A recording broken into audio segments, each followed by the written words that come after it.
Donc, bonjour à tous et bienvenue dans ce deuxième jour, voilà, de notre workshop Math and AI, Everything in Between.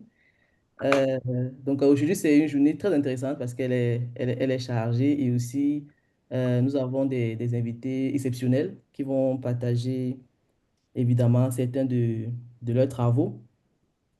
Donc, rassurez-vous déjà, ils sont à la hauteur et ils seront à la hauteur. Donc, on va donc avoir comme première invitée euh, Fanny. Et, mais avant, j'aimerais rappeler quelques informations non utiles. C'est que lorsque vous vous connectez, il faut écrire votre nom pour qu'on puisse vous identifier. Donc les pseudonymes, etc., il faut modifier. Ou alors écrire des messages, juste un message avec votre nom pour qu'on vous identifie, on vous identifie plus facilement. Et aussi, lorsque c'est possible de prendre la parole, il suffit juste de lever la main avec un pouce qui est généralement quelque part euh, sur votre écran, ou alors écrire un texte dans le chat. Je vais me charger régulièrement de lire, de lire ce message et envoyer, évidemment, transmettre à la personne qui présente. Et donc, également, tout le monde doit se mettre en sourdine. Donc, c'est-à-dire éviter, par exemple, d'ouvrir votre micro pendant que l'autre présente. Donc, pour empêcher, évidemment, d'avoir beaucoup d'informations ou alors des paroles, en fait, qui se mélangent avec la présentation de notre hôte. Et enfin, voilà, restez très attentif parce que c'est une occasion également unique pour certaines personnes d'entre vous de pouvoir profiter de ces séances-ci et nos invités et nous responsables en réalité. Donc, se sont préparés à l'avance pour cela, pour vous offrir cette opportunité. Donc, profitez au maximum. Alors, donc, on va commencer dans cette séance avec l'initiation au deep learning. Et ce sera présenté par une étudiante exceptionnelle. Elle fait sa thèse à l'université de Lorraine. Elle s'appelle Fanny Daniel. Donc, elle va vous entretenir sur le deep learning. Soyez très attentifs parce que c'est aussi une discipline, évidemment, que vous aurez à rencontrer dans le futur, dans vos travaux ou plus tard. Et c'est très intéressant. Donc, je vous encourage à suivre ce workshop et à suivre cette présentation. Évidemment, vous pouvez poser des questions dans le chat ou alors vous de lever le pouce. On va vous donner la parole. Euh, donc voilà, Fanny, tu as la parole. Ok, merci beaucoup Sandra de me passer la parole. Je ne sais pas si vous me suivez très bien ou je dois encore parler à haute voix. Bon, je sais On te, beaucoup que on te quelqu'un. suit très bien. Ok, merci beaucoup. Ok, merci beaucoup Sandra de me passer la parole. Donc, ce matin, je vais vous entretenir sur l'initiation au deep learning. On dit, je ne sais pas si comme ça va. Est-ce que vous voyez bien mon... Oui, et si tu pouvais mettre en plein écran. Mettre en plein écran, c'est où encore? Euh, C'est compliqué, hein? C'est très petit là. bon, c'est lisible. Oui, je crois que c'est lisible. Ça peut aller. Ouais. Ben, ok, cool. Quelqu'un parle? Ah non. Est-ce que la personne peut répondre? Donc, comme Sandra a si bien annoncé, ce matin, je vais vous entretenir sur l'initiation au deep learning. Et pour ce faire, j'ai établi un petit programme dont mon plan, du coup, sera comme, structuré comme suit pour le petit petit point. Premier point, je vais aborder la définition des réseaux de neurones biologiques versus neurones artificiels. Et après, je vais vous donner quelques bases théories en ce qui concerne les réseaux de neurones, que ce soit le, le perceptron ou bien le deep learning. Et je parle un peu de la régularisation. Vous savez, la régulation est très, très importante quand on entraîne des modèles de deep learning. Si tu ne régularises pas bien ton modèle, tu risques d'avoir les trucs comme peut-être le surapprentissage ou bien encore appelé peut-être overfitting ou underfitting, ça dépend de chaque cas. Et je vais vous également donner quelques métriques pour l'évaluation de ces modèles de deep learning que vous avez entraînés. Et pour vraiment entrer en profondeur de la chose, j'ai décidé de prendre un cas pratique d'un réseau de neurones profond. Bon, pour mon cas, j'ai juste pris deux couches cachées pour vous montrer end-to-end comment est-ce qu'on peut faire un réseau de neurones from scratch. Et après, je termine par une petite conclusion. Donc, en ce qui concerne le neurone, si tu pars peut-être sur Google ou partout, tu tapes juste une définition du neurone, tu trouveras peut-être que le neurone, c'est juste une cellule nerveuse spécialisée qui constitue l'unité fonctionnelle de la base du système immunitaire.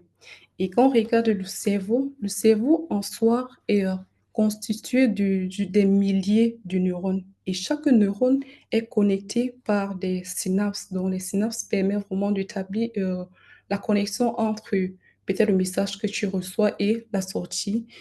Et c'est vraiment très, très important pour le cerveau. Et ces connexions neuronales peuvent se modifier physiquement. C'est-à-dire, quoi, dans le cerveau, tu as une combinaison de neurones et ces neurones, il y a les neurones pour chaque tâche, que ce soit peut-être pour le traitement du, je sais pas trop, peut-être la reconnaissance faciale, que ce soit pour les neurones de sensibilité, que ce soit peut-être pour les émotions. Il y a vraiment divers neurones. Et si je pars, c'est la raison pour laquelle, à un moment donné, on dirait que le neurone est vraiment l'unité de travail de base de notre cerveau. Parce que sans le neurone, le cerveau ne pourra pas exister. Et quand on essaie de voir un peu en détail qu'est-ce qui constitue ce neurone biologique, là, toujours dans la littérature, vous pouvez avoir des trucs similaires et ils vous diront que voilà, le réseau de neurones biologiques est constitué des corps cellulaires et le corps cellulaire, c'est vraiment le cœur de ce neurone, donc encore appelé le noyau ou bien le sona. Lui, il est responsable de synthétiser les éléments nécessaires pour le renouvellement des cellules. Juste pour dire en quelque sorte quoi, vous savez, on a, quand on est, on grandit, à un moment donné, on a tendance à se dire, OK, voilà, on a perdu peut-être certaines facultés. Quand j'étais peut-être plus jeune, j'avais la capacité, je sais pas trop, de vite apprendre, mémoriser avec le temps. Et voilà, je perds cette faculté. C'est ça, vraiment, ce corps cellulaire est vraiment à l'origine de renouveler certains neurones comme ça. Et quand tu perds cette capacité, ça veut juste dire que, bon, certains de tes réseaux, de tes neurones meurent au pendant que toi, tu es en train de grandir. Donc, le corps cellulaire vraiment est à la base, est vraiment le cœur du neurone. Et après, le corps cellulaire, on a aussi également ce qu'on appelle les dendrites. Et les dendrites ici, ils sont à l'origine de recevoir des signaux entrants. Donc, un peu, ils seront constitués comme, je ne sais pas si je veux dire l'entrée du neurone, en quelque sorte. Parce que s'il y a peut-être une stimulation, voilà, ça passe directement par les dendrites. Donc, c'est lui qui reçoit le message de l'influx nerveux. Et après, on a ce qu'on appelle l'arsone. L'arsone ici, c'est lui qui reçoit le système entrant. Donc, en fait, c'est en gros, si, je ne sais pas si je peux peut-être essayer de catégoriser ça comme un peu la sortie. Donc ça, c'est de façon ramassée quelques éléments vraiment très, très importants dans le réseau des neurones biologiques. Comment est-ce que l'information se fait de l'entrée du corps cellulaire qui peut être considéré comme le centre du traitement et puis vers la sortie. Et comme je disais tout à l'heure, ce neurone est super, super intéressant parce qu'il est capable de faire plusieurs tâches au même moment, ou bien ces neurones, en gros, sont capables vraiment de faire des tâches similaires ou bien, je sais pas, des tâches différentes au même moment. Donc, tel que soit, on peut peut-être ramasser des trucs comme la reconnaissance des formes, le traitement du signal ou bien l'apprentissage, par exemple. Et ces neurones sont également capables de faire de la mémorisation ou de la généralisation. C'est bon, dans cette optique que voilà, les chercheurs se sont dit, OK, si le neurone humain est capable de réaliser toutes ces tâches, est-ce que ce ne serait pas peut-être possible de mettre sur pied un neurone artificiel qui pourra imiter le fonctionnement du cerveau? Bon, c'est là où vraiment le réseau artificiel naît. Donc, ça essaie juste d'imiter le fonctionnement du cerveau avec tous ces neurones biologiques. Donc, sans toutefois tarder, je vais vous montrer en quelque sorte la structure d'un réseau de neurones artificiels, donc comparé aux neurones biologiques. Donc, pour le neurone artificiel, on a ce qu'on appelle généralement en entrée, ce sont des signaux prévenant des amont. L'entrée euh, du réseau artificiel peut être juste une donnée, que ce soit peut-être une donnée catégorique ou bien une donnée numérique, comme ce que vous avez vu hier. Donc, vraiment, toute variété de données. Ça peut être une image, un signal, l'audio, n'importe quoi. Et après l'entrée, on a ce qu'on appelle les poids. Et les poids forcent la connexion entre voilà, le neurone en entrée et peut-être le neurone qui suit, que j'appellerais peut-être la couche cachée ou bien la sortie. Ça dépend du modèle que nous sommes en train d'étudier. Et après, on a la sortie de notre neurone, comme je disais tout à l'heure. Donc, on essaie un peu de regarder les similarités entre le réseau de neurones biologiques et le réseau de neurones artificiels. Euh, moi, je dirais, donc c'est mon cas personnel, donc les synapses sont un peu considérées comme notre fonction de transfert ici, donc celui qui gère en gros le message reçu des dendrites. Et la sonde ici, comme je disais tout à l'heure, c'est lui la sortie. Et notre sortie ici, ça serait la prédiction que nous voulons. Qu'est-ce que nous voulons en sortie en fait?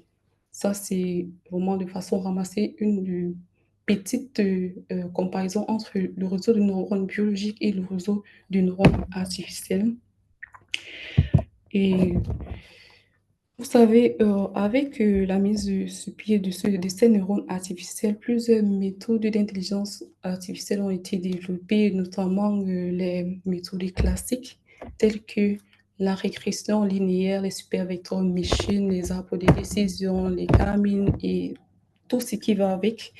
Et tous ces méthodes d'apprentissage automatique, quoi qu'ils performent très bien, ils ont une certaine limite parce qu'ils n'arrivent pas à modéliser les relations non linéaires dans les données. Eux, ils servent juste à modéliser, bon, performent plus pour des relations linéaires. Donc, quand il y a déjà une non-linéarité qui apparaît dans nos données, bon, en fait, c'est un peu très difficile d'utiliser juste un classical machine learning ou bien l'apprentissage automatique simple. Donc là, ça pose un peu une limite des réseaux, des modèles d'intelligence classiques que nous connaissons.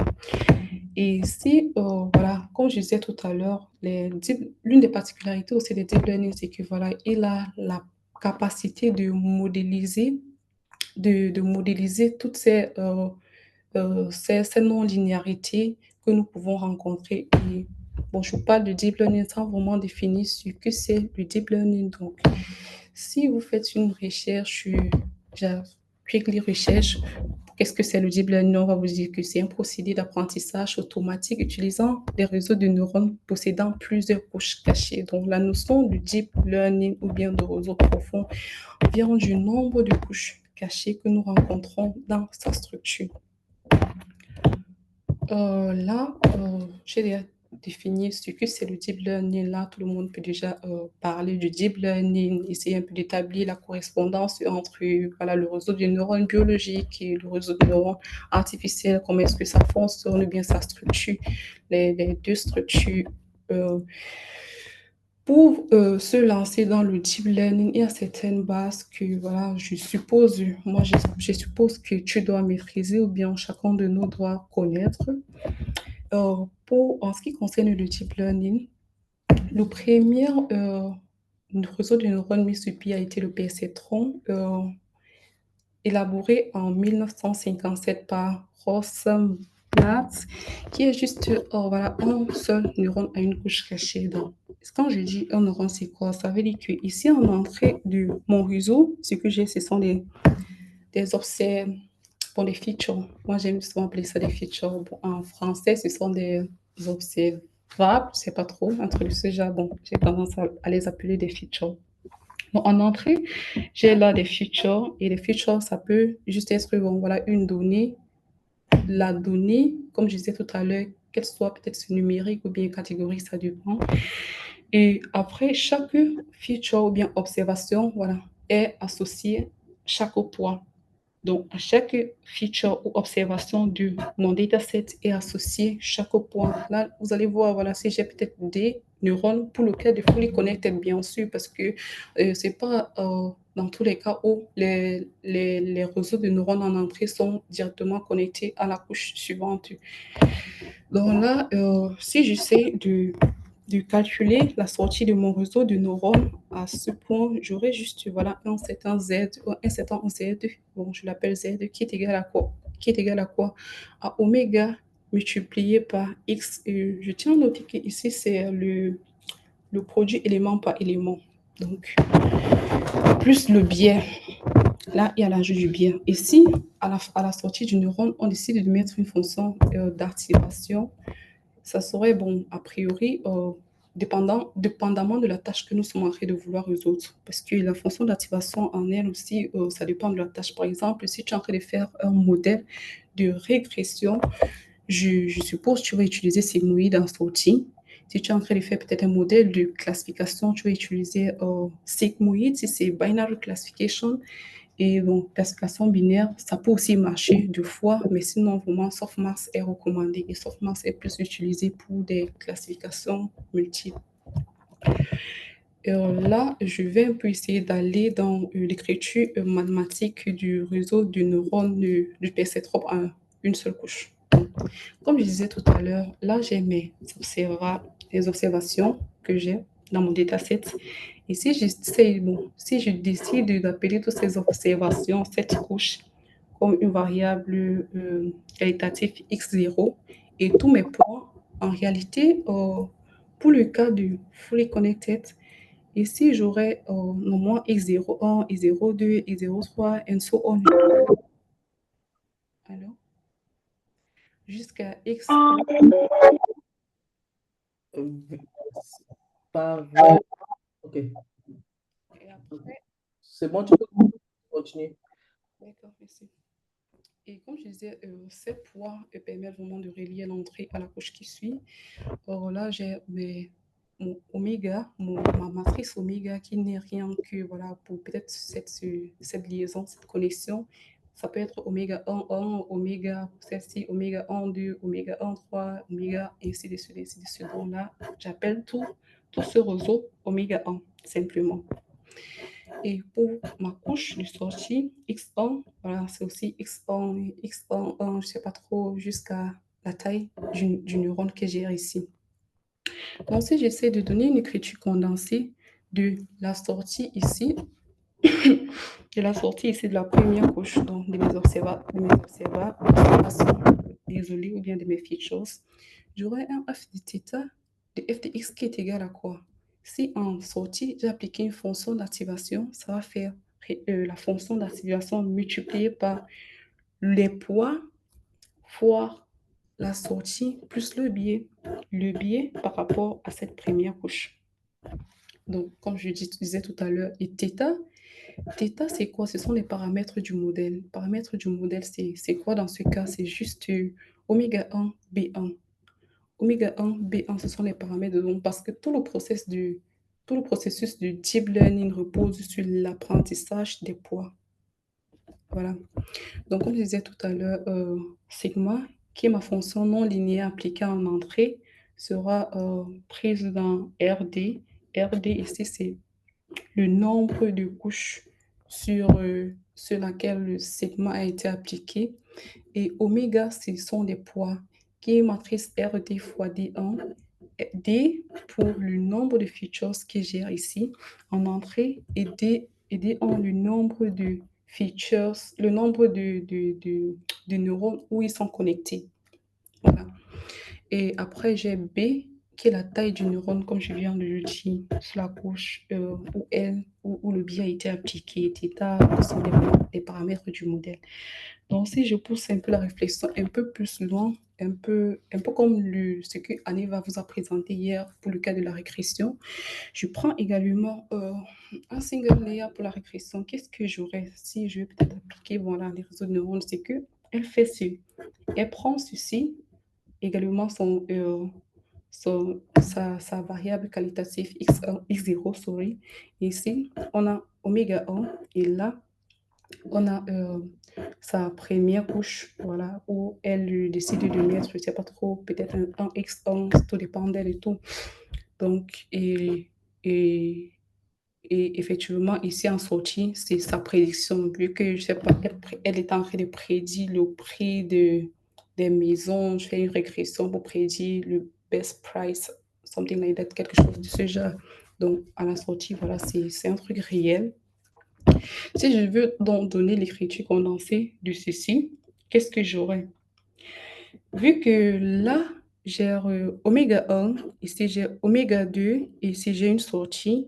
Donc l'écriture condensée de ceci n'est rien d'autre que, là je me place ici, en sortie. Ça ne serait rien d'autre que oméga 2. Donc si j'avais une fonction d'activation ici, ça devait faire sigma 2 de oméga 2 de sigma 1. Donc, parce que quand je suis ici, rappelez-vous, je peux juste remplacer tout ceci. Je peux remplacer ce terme-ci parce que j'ai calculé en haut. Parce que là, je connais déjà celui-ci. Je connais déjà celui-ci. Je l'ai calculé ici en haut. Donc, ce que j'essaie de faire, c'est je prends ceci que j'ai calculé en haut plus le biais parce que ici, je suppose, voilà, il y a un biais, s'il y a un biais, et bien évidemment, voilà, je mets le biais. Et s'il y avait une fonction d'activation, je devais mettre la fonction d'activation.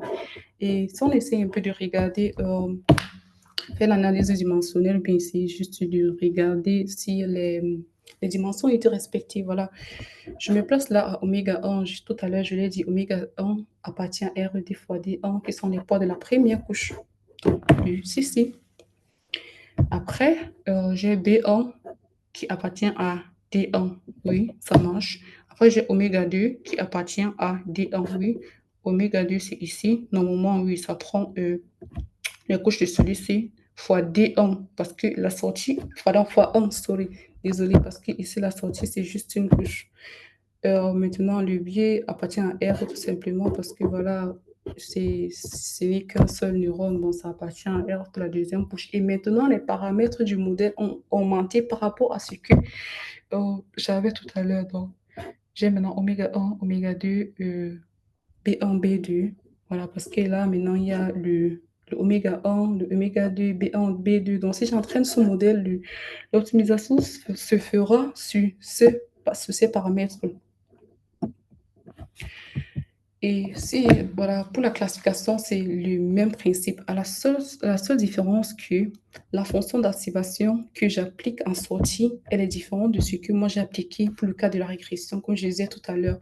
Pour le cas de la classification, généralement, on applique le softmax, surtout pour des cas de classification multiple. Donc, ça va donner une probabilité d'appartenance à une classe. Donc, quand ça regarde peut-être le pixel, ça lui assigne une probabilité d'appartenance à une classe en fonction du nombre de classes que j'ai dans mon dataset. Et, et ça, le principe reste le même. Là, voilà, j'ai oméga qui appartient à ceci, oméga 2 qui appartient au nombre de cas. Cas ici, c'est le nombre de sorry, le nombre de classes que j'ai ici en sortie. Là. Donc, pour mon cas, par exemple, j'ai de 0 à 9, ce qui veut faire 10 classes. Et le biais, lui, il est là à cette couche B, T1 et le biais B2, voilà, à partir, c'est le biais du nombre de classes, exactement comme je vous ai expliqué tout à l'heure. Donc, celui-ci, il n'y a pas de problème. Celui-ci prend, voilà, le nombre de neurones de la couche du sol. Et comme je parlais tout à l'heure de l'introduction de la non-linéarité, en gros, dans la littérature, on rencontre plusieurs types d'activation, fonctions d'activation.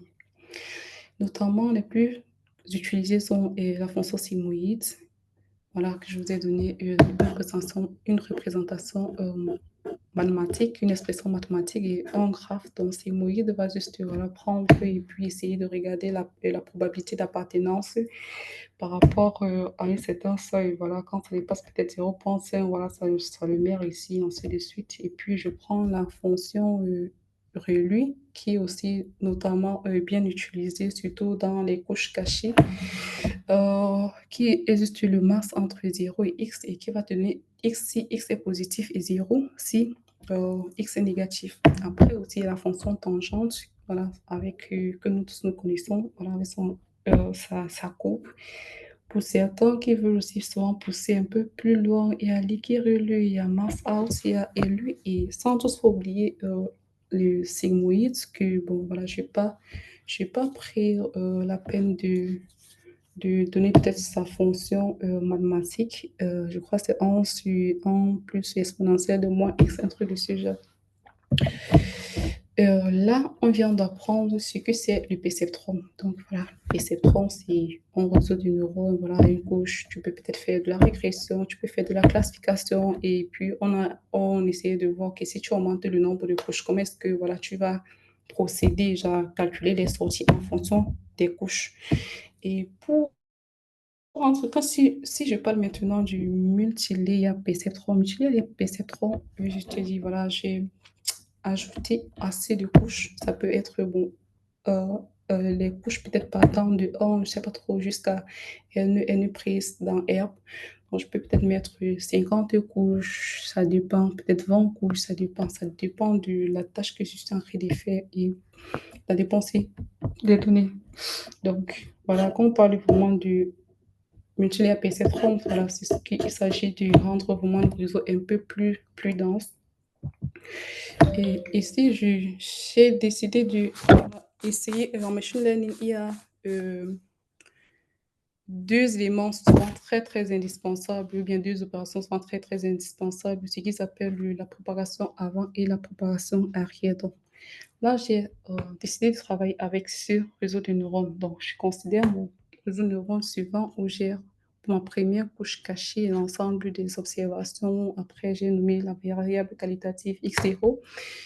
Et après, toutes les couches sont connectées par rapport à la première couche cachée par les poids oméga 1. Après, j'ai ma couche X1, ma première couche cachée X1 avec tous ces neurones qui devient l'entrée de la nouvelle couche cachée. Donc voilà, c'est comme ça le processus jusqu'à la fin. Après, j'ai oméga 2 X1, oméga 3 jusqu'à la sortie qui est X3. Si on se met également à calculer, essayer de créer les fonctions mathématiques de ceci, donc là, je suis en train de m'aventurer à calculer les différentes sorties dans le feed-forward. Parce que le feed-forward veut dire quoi? Voilà, je me place en entrée du réseau, je lui envoie des données qui sont transmises, je ne sais pas si je vais dire transmises, qui sont euh, traitées souvent dans les différentes couches cachées. Donc, j'envoie à l'entrée envoie à la première couche cachée qui subit aussi certaines opérations en fonction peut-être des non-linéarités, en fonction des opérations qu'on lui demande de faire par rapport à la première couche. Et après, ça fait une prédiction, et ainsi de suite, jusqu'à ce que, voilà, à la fin, on a la sortie de notre modèle. Donc, ça subit un certain ensemble d'opérations suivant les couches. Donc, c'est ça, j'essaye un peu de calculer mon euh, forward propagation ou bien la propagation avant. Comme je disais tout à l'heure, si on veut peut-être, on se place à la première couche ici. Voilà, on a ceci. C'est ce que je vous ai montré depuis le début. Et donc, l'idée vraiment d'une couche, c'est juste les combinaisons linéaires, donc poids plus biais, suivi d'une non-linéarité, ce qui permet d'apprendre les représentations très complexes. C'est juste ça, en gros, l'idée de la couche cachée. Et c'est ça qu'on va essayer d'envoyer au modèle à chaque fois. Donc, si j'ai ceci pour la première couche, donc j'ai cette expression mathématique pour la sortie de mon réseau de neurones à cette instance, donc là, je suppose que je suis quelque part ici et puis je calcule ma sortie, ça me donne ceci. Si je vais essayer de généraliser, qu'est-ce qui va se passer si je me retrouve à la fin? Bon, quand nous sommes ici, on a cette fonction que j'envoie maintenant au réseau de neurones suivant, et ainsi de suite. Qu'est-ce qui va se passer à la fin? Bon, je sais un peu de une formule générale pour généraliser ce qui se passe. Donc, si je prends mon I0 dans RD, RD étant le réseau le nombre d'observations que j'ai en entrée, et XL, qui est ma sortie, sera égal à Fθ de X0, et simplement, où XL est égal à quoi? La fonction d'activation de L, oméga L, XL moins 1 plus BL, avec L qui part de 1 à L. Pour mon cas, le cas de l'exemple précédent, L vaut 3. L vaut 3. Parce que si je viens ici, je sais de, OK, par exemple, faisons un truc très simple. Prenons par exemple le cas où L vaut 1. Si L vaut 1 ici, je serai à la sortie X1 qui est égal à quoi? Sigma 1, oméga 1, L, X0 plus B1. Est-ce que ça me donne alors ce que j'ai ici? Oui. Parce que si, voilà, ça me donne sigma 1, oméga 1, X0 plus B1. Donc, si j'essaie encore de calculer peut-être L égale à 2, qu'est-ce que j'ai? Voilà, je viens ici, tu remplaces X2, il est égal à quoi? Sigma 2, L2, X1 plus B2. Et tu vas voir, voilà, chaque fois que tu fais cette itération et puis tu remontes, tu vas te retrouver en train de trouver les différentes sorties par rapport à la position où tu te trouves dans le réseau des neurones. Oh, bon, je ne sais pas si c'est clair jusqu'ici, parce que là, maintenant, c'est exactement ce que je viens de dire tout à l'heure. Donc, voilà, j'ai pris ma sortie au lieu de XL, maintenant, je la prends comme un Z1 qui est égal à quoi? Oméga 1 X0 plus B1. Et quand je prends, je l'applique ma fonction d'activation. Donc, quand je suis ici, je peux alors appliquer ma fonction d'activation. Donc, j'applique ma fonction d'activation ici, sigma 1 de toute la sortie que j'ai. J'ai maintenant la sortie de la première couche. Et si je pars maintenant à la deuxième couche, qu'est-ce que je fais en appliquant la même formule que je vous ai donnée tout à l'heure, la formule générale? Ça me donne oméga de x1 plus ceci, et puis j'applique ma fonction d'activation sur la sortie que j'ai ici, ça me donne sigma de Z2. Et puis je peux substituer et je continue. Donc si je fais ça, à la fin de la journée, je vais me retrouver à faire quoi? Je vais me rendre compte que f θ de E0 n'est rien d'autre que X3. Et θ ici, je tiens à noter que θ ici, ce sont les paramètres du modèle. Pour ce cas, θ va valoir oméga 1, oméga 2, oméga 3, plus les biais, bien sûr. Donc B1, B2 et B3. Et ce sont les paramètres qui seront appris pendant l'entraînement. Donc, de façon générale, quand on fait l'opération de feed-forward, les sorties sont généralisées par ceci. Aussi, bien sûr, il n'y a pas de fonction d'activation. S'il y en avait une fonction d'activation, bon, voilà, j'aurais mis sigma ici, sigma de ceci, et là, ça généralise le feed-forward. Donc, à la sortie du réseau de neurones, on a ceci. Après avoir fait le feed-forward, donc ça, c'est pour une itération, j'ai oublié de mentionner, parce que tout ce que je vais faire là présentement, c'est juste pour une itération. Donc, je vais juste prendre une itération et je fais le feed-forward et je fais la rétropropagation. Pour l'itération suivante, donc si je suis à i égale à 1, je fais cette itération. Et si je passe maintenant à i égale à 2, voilà, c'est le même processus qui va se répéter. Je fais encore mon feed forward, après je fais mon barward, ainsi de suite. Et je boucle sur ça. Donc, pour la rétropropagation de l'erreur, l'objectif vraiment, c'est de minimiser la fonction de perte partant du minimiser la fonction de perte. Et pour ce faire, on a besoin de calculer le gradient. Et le gradient est généralement calculé par la fameuse méthode qu'ils appellent le gradient en chaîne, dans la composition de plusieurs dérivés partiels euh, par rapport aux variables du modèle. Là, j'ai oublié de mentionner quelque chose parce que, voilà, non, normalement, c'est ça. C'est ce qui devait revenir ici, c'était ça. Donc, comme je disais tout à l'heure, c'est vraiment de minimiser la fonction de perte. Ici, si je me dis, OK, voilà, voilà ma fonction de perte, j'essaie de minimiser ça, XL moins Y. Y, c'est le grand trop don, c'est la vérité de terrain, ce que on connaît. Et le XL, c'est ce que mon modèle lui prédit. Donc, je sais vraiment de minimiser cette fonction. Sous cette contrainte, bon, ça, c'est ce que j'ai donné pour le réseau de neurones général. Et sans toutefois oublier que mon loss, qui est ceci, mon loss, c'est ce qui, en fonction des paramètres de mon modèle, comme je disais tout à l'heure, c'est oméga. Mon loss dépend de oméga I, BI et de X. Donc, si j'ai peut-être un loss comme ceci, en tenant compte des biais du modèle, parce que s'il n'y a pas des biais, on aura juste cette fonction oméga est égal à oméga en fonction de euh, X, B, W sont égales à X, à minimiser juste cette fonction, mais il y a aussi également le biais dans ce cas. Donc, voilà, je pose mon L est égal à L fonction de X, B et oméga. Donc, je reviens ici. J'essaie donc de calculer la fonction, de calculer le gradient en chaîne.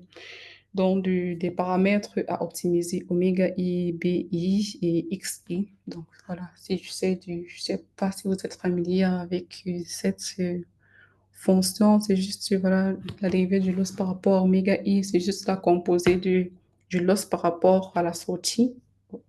Donc, de telle sorte que si je simplifie ces deux-ci, j'obtiens encore j'obtiens encore la dérivée dont je suis en train de calculer. En fait, c'est un peu ça l'idée de la dérivée en chaîne. À chaque fois, tu peux faire des simplifications et puis tu obtiens la fonction que tu avais initialement. C'est ça, j'essaie de composer mes poids et mes biais en fonction des paramètres du modèle que j'ai. Et ça vaut aussi le coup pour la préparation de l'URA en arrière. Donc, je sais si je veux peut-être calculer le loss peut-être à X3, voilà, ça va me faire peut-être un truc de quand I vaut peut-être 2 ou 3, tu remplaces et puis tu essaies de calculer lorsque et si tu simplifies ces deux, tu te rends compte que ok, voilà, tu obtiens toujours la même fonction dont tu essaies de calculer le gradient. Euh, je ne vais pas parler de la descente du gradient parce que hier, Aniva a pris beaucoup de temps pour vous expliquer comment se fait la descente du gradient, mais juste vous dire que dans mon cas, dans le cas du deep learning, la descente du gradient permet de, ok, voilà, calculer, minimiser, je fait tout ce que, oh bon, elle a dit hier, et puis, et peut-être un truc que je peux mentionner, c'est que le pas est très, très important. Comme elle a si bien dit hier, si tu choisis un pas très grand, le modèle aura tendance, non, la losse, bon, la losse aura non pas la losse, pardon. Quand ils sont en train de chercher le minimum, ça aura tendance à diverger.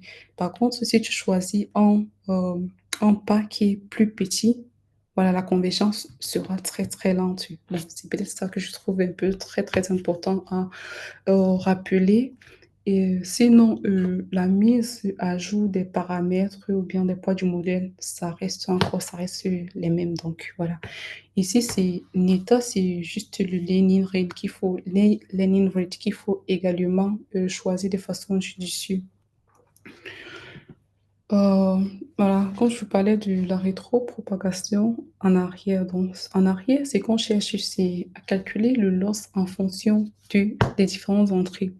Donc, par la règle de chaîne, je peux avoir la dérivée du loss par rapport à xi qui n'est rien. Bon, si je compose par rapport à ce que j'ai ici, par rapport à ma formule générale que je vous ai donnée pour le feed forward ou bien pour la propagation avance, désolé, ça me serait que, ça me serait que voilà, la dérivée de ZI plus 1 par rapport à XI fois la dérivée de L par rapport à, voilà, tu composes et puis bon, tu te rassures que bon, ça donne la même chose. Là, et tout en sachant que voilà, la dérivée de ZI plus 1 par rapport à xi n'est rien d'autre que oméga i plus 1.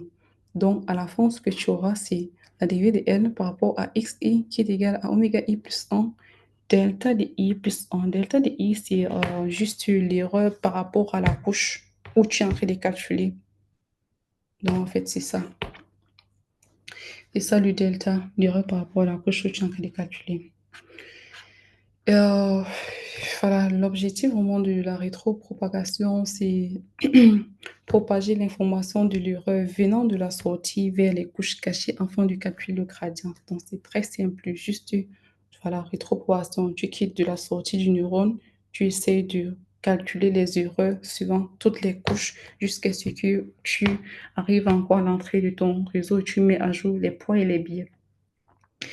Donc, la première étape, ça serait juste de calculer voilà, l'erreur par rapport à la couche de sortie qui, dans mon cas, c'est X3.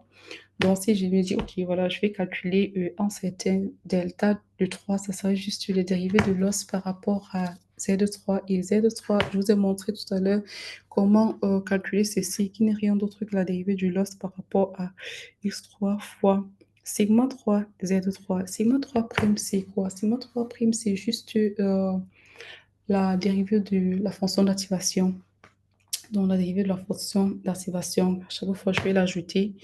Et ceci, je vous ai montré tout à l'heure comment vous pouvez le calculer et puis vous obtenez un truc de ce genre. Donc, à chaque fois, je viens pour la couche 2, par exemple, voilà, je substitue puisque si je remplace ici je remplace le i par, par 2, ça va faire, voilà, dérivée de xi, de x2, pardon, est égal à quoi? Oméga 2 plus le delta de i2. Bon, c'est ça que je mets ici.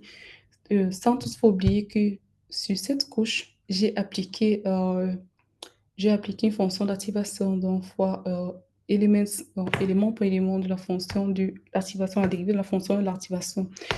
Et c'est également ce que je fais si je calcule également, j'essaie de calculer la perte au niveau de la première couche. Donc, en gros, en fait, c'est ça qui me permet de calculer de calculer la mise à jour des poids pendant l'entraînement. De trouver la mise à jour des poids pendant l'entraînement. Après, bon, parce que là, c'était juste les bases théoriques. Et après, il y a une grande partie aussi qui vient, c'est le choix de l'optimiseur pendant l'entraînement. Pour mon cas, j'ai choisi de parler du trois optimiseurs, le Stochastic Gradient Descent, Adam et RMS Crop. Euh, Comme je vais encore dire, Annie a parlé du stochastique gradient. Le stochastique gradient dessin hier. Je ne vais pas peut-être trop m'attarder dessus. La seule chose que je peux peut-être essayer de dire ici, c'est que voilà, peut-être son principe est très simple. Bon, il calcule la descente du gradient classique et il met à jour les poids avec un taux d'apprentissage constant ou bien un taux d'apprentissage qui décroît dans le temps en fait.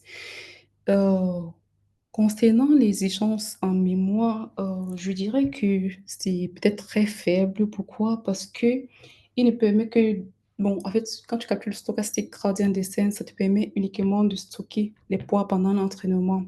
Et concernant la vitesse de convergence, bon, peut-être moyen, je dirais, vitesse de convergence est plus lente ou bien moyenne. Pourquoi? Parce que c'est très sensible au choix du learning rate. Donc, le stochastique gradient descent est vraiment très sensible au choix du learning rate. Plus, si tu choisis bien ton learning rate, bon, voilà, tu es sûr qu'à la fin, tu pourras obtenir quelque chose de bien. Mais par contre, tu vas beaucoup porter ou bien, voilà, et ça ne serait pas très bien. Et meilleur cas d'utilisation, moi, je dirais que voilà, le stochastique gradient descent est généralement utilisé dans les cas où on a peut-être des grandes bases de données et ça dépend encore une fois du choix de l'INRED. Là, j'insiste encore beaucoup dessus. Et si je prends peut-être Adam, Adam, quant à lui, voilà, utilise l'apprentissage adaptatif. Bon, pourquoi? Parce que voilà, et seulement Adam utilise le momentum. Et le momentum de l'Adam consiste euh, à s'appuyer sur la mise à jour antérieure du gradient pour lisser les trajectoires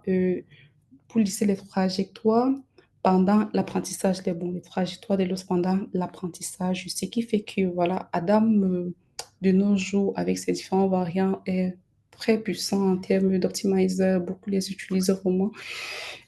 En termes d'exigence en mémoire, je dirais que Adam est plus coûteux. Pourquoi? Parce qu'il stocke les moyens des moyens des gradients, plus aussi des variances pour, et la gestion des gradients aussi très bonne, oui, oui. Et son taux d'apprentissage, je dirais, c'est vraiment automatique et c'est ajusté pour chaque paramètre, contrairement au stochastique gradient de dessin qui est fixe ou bien qui décroît dans le temps. Et meilleur cas d'utilisation, là, je dirais que voilà, il est généralement utilisé, comme je disais, vraiment de nos jours, beaucoup utilisé Adam ou Adam W, ou bien tous les variantes de Adam, vraiment, c'est couramment utilisé plus dans les tâches comme les, les, les visions, euh, natural language processing, tout ce qui concerne la vision, natural language processing. En fait, la traduction en français ne me souviens plus. Et après, on a également ce qu'on appelle les RMS crop. Et pour le cas de RMS crop, c'est juste le nom vient de Root Mean Square Propagation et dont le principe est un peu similaire. Le principe d'optimisation est un peu similaire à ce que fait Adam, mais à la seule différence, c'est que lui n'utilise pas le momentum. Donc, il ajuste de façon dynamique le taux d'apprentissage en divisant par les racines des moyens des carrés des gradients. Voilà, c'est ça. Et comme je disais tout à l'heure, son taux d'apprentissage aussi est automatique, ajusté, mais bon, il n'utilise pas le momentum. C'est ça. Et maintenant, la vitesse de convergence, elle est aussi rapide et ça traite ce type d'optimizer, c'est généralement utilisé pour des données séquentielles.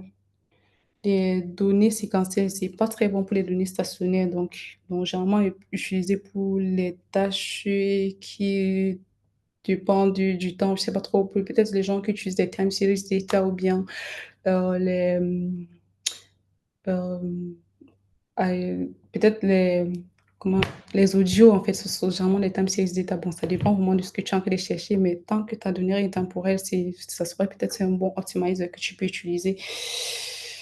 Je crois que c'était un peu la différence entre bon, ces trois types d'optimizer que j'ai essayé de rappeler.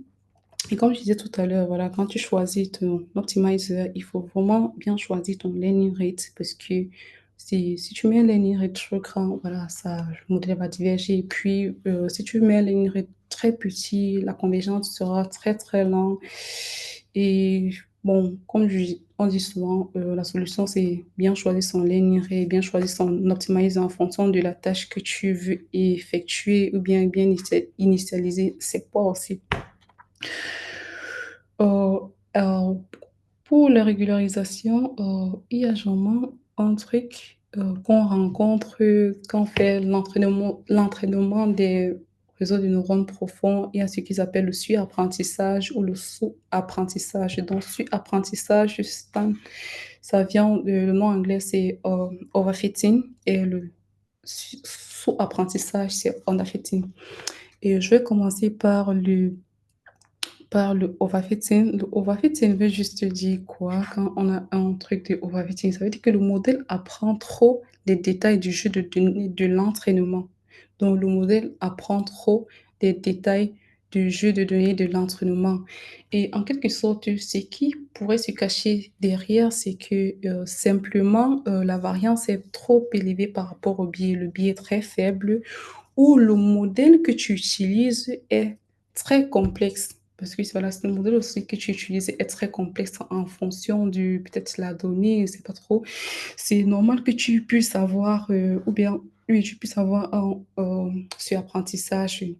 Et généralement, les symptômes, comment reconnaître un sur-apprentissage? Pour reconnaître que voilà, tu es dans un état de sur-apprentissage, tu vas peut-être regarder les erreurs. Les erreurs sont peut-être plus faibles sur l'entraînement, mais élevées au niveau du test. Donc, quand tu entraînes ton modèle, tu essaies de visualiser la courbe du training, voilà, tu vas te rendre compte que la courbe du training, elle est très faible, donc ça tend vraiment vers 0 comme ce que tu veux. Et quand tu fais la validation sur le test, tu te rends compte que non, voilà, ta courbe est déviée, donc la loss est très grande. C'est un pause, bon, ça c'est quelques symptômes, ça c'est bon, l'un des symptômes pour reconnaître cela.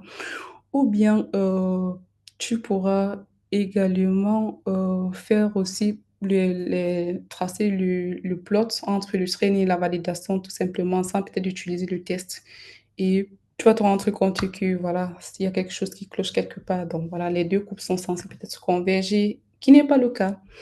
Donc pour prévenir donc le overfitting, qu'est-ce qu'on fait? On peut ajouter des données ou faire du data augmentation, voilà. Ou bien tu peux juste appliquer certaines techniques de régularisation comme, le L11 ou L2, bon ça dépend, voilà. Et concernant le underfitting, si je reviens au cas du underfitting, le underfitting veut juste dire que le modèle n'apprend pas suffisamment des motifs des données. Donc, comme l'autre c'était le surapprentissage, le underfitting veut dire que ça n'apprend pas suffisamment les données. Donc ça, c'est généralement plutôt le contraire de ce qu'on va voir dans le cas de overfitting. Donc, au lieu d'avoir peut-être la variance qui est plutôt élevée, on aura peut-être des biais qui sont très élevés par rapport à la variance qui est très faible. Et le modèle est ceci peut-être parce que le modèle est trop simple ou le modèle est mal adapté ou bien la quantité de données d'entraînement est insuffisante ou bien les features que tu as choisis pour faire l'entraînement ne sont pas pertinents. Bon, il y a tellement voilà, il y a beaucoup de points de repère, en fait. Pourquoi est-ce que tu as obtenu un underfitting pendant ton entraînement? Et comme je disais, voilà, un peu si on regardait les courbes-ci, on essayait de visualiser comment est-ce qu'on peut répertorier en underfitting pendant notre entraînement. Tu vas te rendre compte que l'erreur sera élevée à la fois sur l'entraînement et sur le test. Donc, si tu fais peut-être, voilà, l'entraînement et le test, les erreurs sont peut-être élevées ou bien les coûts de perte du train et de validation seront très, très proches. Le train de validation seront très proches. Donc, je vois une tendance que, bon, voilà, c'est très, très, en fait, ça tend vers 0. Par contre, c'est pas vraiment ça. Donc, pour essayer donc de prévenir ceci, tu pourrais peut-être rendre ton modèle plus complexe. Ça veut dire que peut-être ton modèle n'était pas assez complexe pour résoudre le problème que tu lui as confié en fonction de la donnée que tu avais. Ou bien tu peux juste faire une sélection de features. Une sélection de features. Donc, au lieu de donner toutes les features à ton modèle, tu fais une sélection et tu donnes uniquement les features qui sont très pertinentes. Bon, je crois peut-être que vous allez voir ça, en fin de journée, dans le cas de On Supervise, comment faire toutes ces choses. Et concernant les différentes techniques de régularisation, comme je parlais tout à l'heure, généralement, on peut avoir, pour éviter vraiment ce surapprentissage, on peut avoir, on a généralement le L1 ou L2 loss qui nous permet de pénaliser les poids du modèle pendant l'entraînement. Et le L1 loss favorise la spacité des poids. Favoriser la spacité des poids, ça veut dire quoi? Donc, le L1 loss, c'est juste une méthode euh, une méthode de pénalisation des coefficients de la régression développée. Bon, je ne sais pas trop, c'était dans les années 76.